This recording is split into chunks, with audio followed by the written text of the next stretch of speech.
Hello again, everyone, and welcome back to Reddit Aliens. I'm John, and as always, thank you so much for being here. Good topic for you today. Let's do it. What's the scariest thing that's ever happened to you while online? Please remember to like, share, and subscribe. This was AOL Instant Messenger around 99 or 2000. I accepted a message request from someone whose screen name I didn't recognize. I opened the message, and the message read that in 10 seconds, my computer was going to get hijacked. Around 10 seconds later, the hard disk drive lit and was making all kinds of noise. I panicked, turned off, unplugged everything. I turned the computer back on later and everything seemed fine.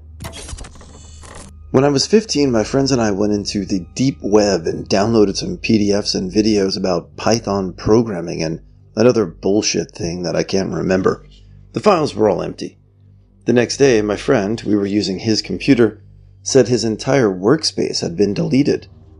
3 days later, he told us at school that everything on his computer came back, and on his desktop wallpaper there was a message. "We checked your whole computer. You seem like a nice guy, just trying to learn Python. Here's the material. Be more careful when using the dark web."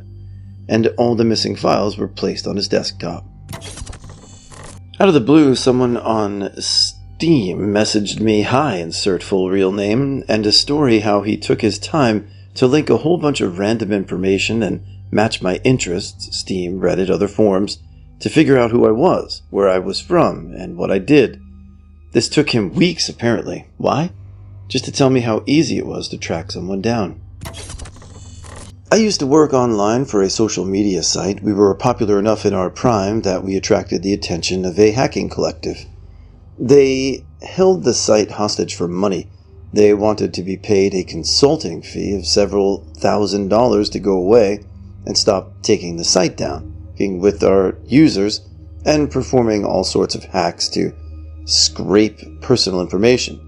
They insisted that other sites, IMVU was the example given, had paid their fee in order to be left alone. One of them reached out to me and threatened me by revealing several pieces of my personal information and claiming they had much more, including my bank account information. We couldn't pay them. That's the thing they didn't realize. We literally didn't have the amount they were asking for. The site was being poorly managed and was on its last legs. I saw the site going under slowly and wanted out. I was under a lot of stress. I was being contacted by people who I assumed to be dangerous. My boss was up my ass about stuff, so I just walked away. Best decision I ever made. I was actively stalked by a guy on all imaginable social media when I was 18. At some point I even thought he would show up at my door and kill me. He would make random people, girls too, message me and tell that he's around my area and that I must meet up with him immediately if I don't want any trouble. I had to delete all my socials and become a literal recluse to escape his ass. Back in the day, I had a stalker that would follow me on different social media and would make new AIM accounts whenever I blocked her. We never met in person except in passing. When I was in marching band, she'd be in the stands and shout my name to try to get my attention. She kept stalking me until I was like 28. Wanna cry?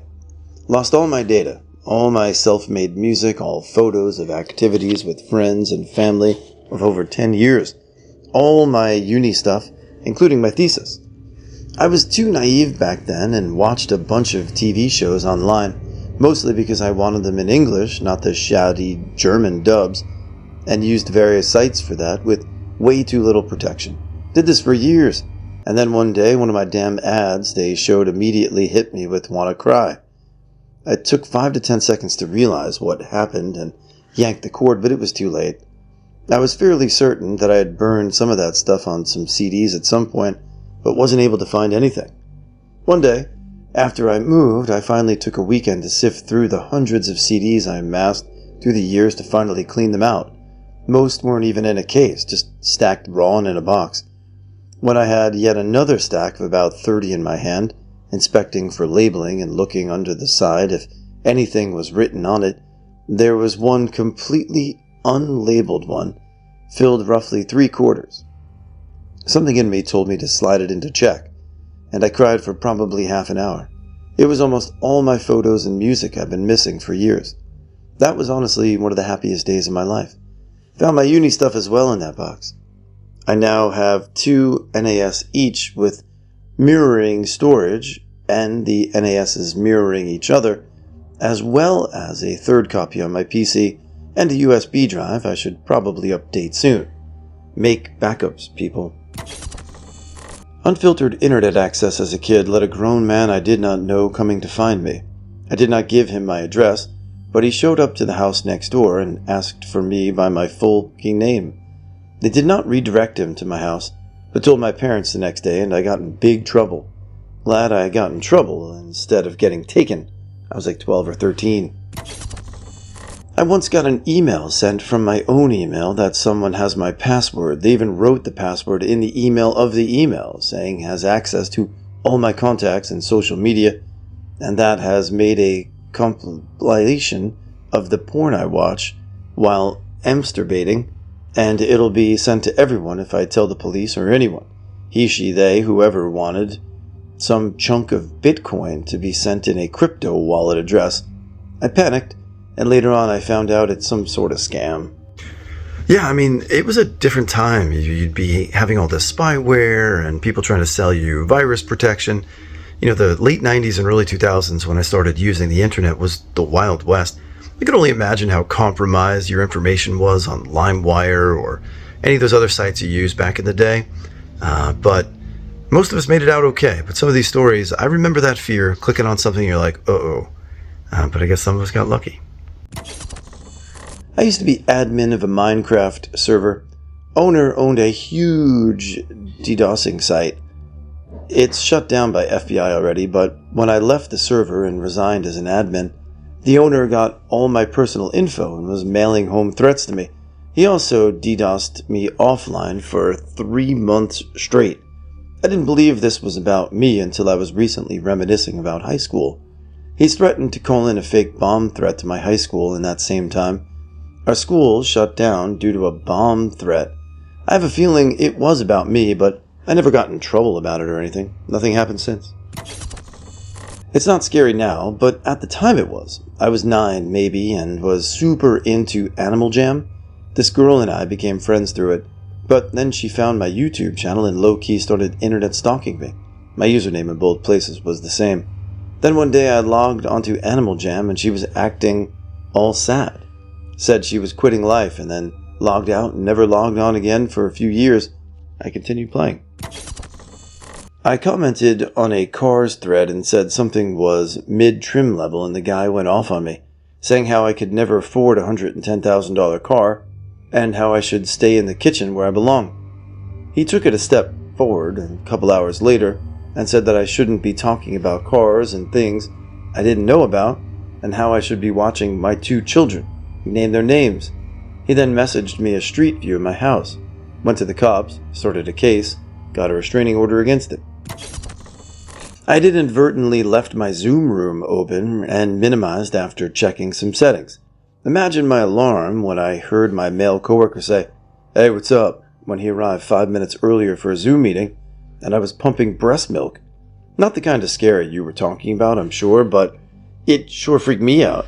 Thankfully, my camera angle was such that he didn't see anything scarring. When he asked, "Is that a 3D printer I have running?" I said no and changed the subject. Back in the early 2000s, I was running Windows XP and Zone Alarm Security Suite, which was a firewall traffic monitor I had, an external HDD, and everything on it. Music, personal info, banking stuff, home pictures, and videos. It was my catch-all. Anyway, one day I'm chilling there and I noticed my out traffic spike through the roof. I wasn't doing anything to trigger that and I panicked. Started digging in and couldn't find which program was causing it. Disabled my Ethernet port and it instantly stopped. Plugged it back in and within a minute it came back. Unplugged my external drive and it stopped again. Took my computer offline for several hours while I dug in. I had a Trojan backdoor virus which was dumping all of my data from my E drive. I don't know what or how much they got before I interrupted it, but I reformatted and put up additional safeguards after that. Thank God I had ZA installed or I would have never even known. I would like to add that I had a very reputable antivirus installed with updated definitions. not McAfee or Norton, as well as Spybot S&D. Don't know when or how I got infected with the Trojan horse. I stole my mom's credit card info to be able to access a camgirl website when I was like 13 or 14 years old. I got into a private room with one of them and racked up about $25 worth of charges pretty quickly. Needless to say, when I had the mental clarity to really how stupid I'd just been, I logged out of the website and proceeded to shit a metaphorical brick. I put my mom's credit card back and stayed quiet about it until a few weeks later. She asked me about it when going over her bill. Fortunately, it wasn't a girls named website.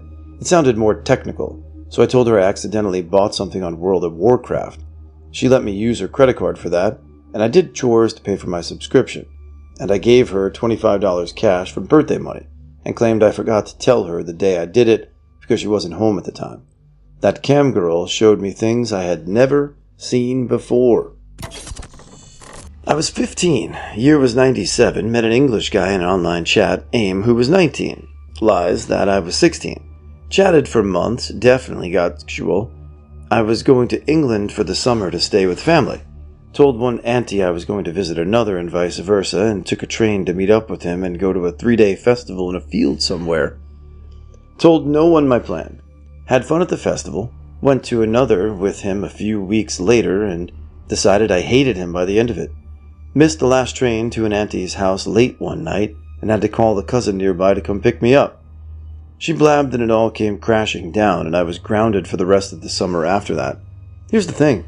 I had no idea this was scary at the time. I thought it was a great idea. How fun to meet a foreign boy who's already loving me. Now I think back on it, I cannot believe how stupid I was.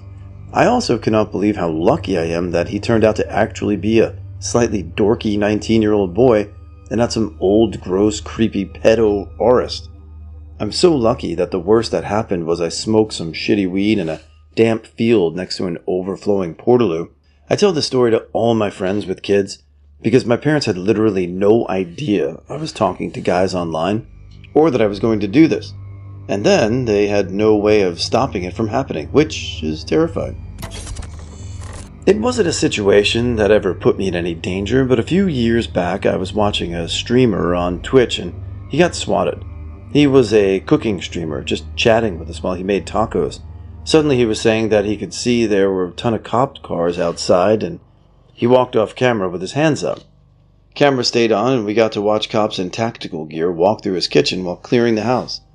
Thankfully it ended as well as it could. His wife and kids weren't home at the time, and nobody was trigger happy enough to shoot his dogs or him. But it was definitely nerve-wracking for a while, sitting there wondering if we were going to hear gunshots. He told us later that according to the cops, someone had called in saying there was a hostage situation at his house. It was literally just him and his dogs, and he was making tacos. Who the swats someone who just showing people how to make tacos? Ugh. Replied to someone who messaged me on a dating app.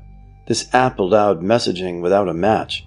I basically responded with a genetic, friendly reply, and he demanded my contact info. I said I don't give that out for my safety. I communicate on here, and he flipped, started sending me screenshots of my social profiles, which were not listed on the app, as well as home address.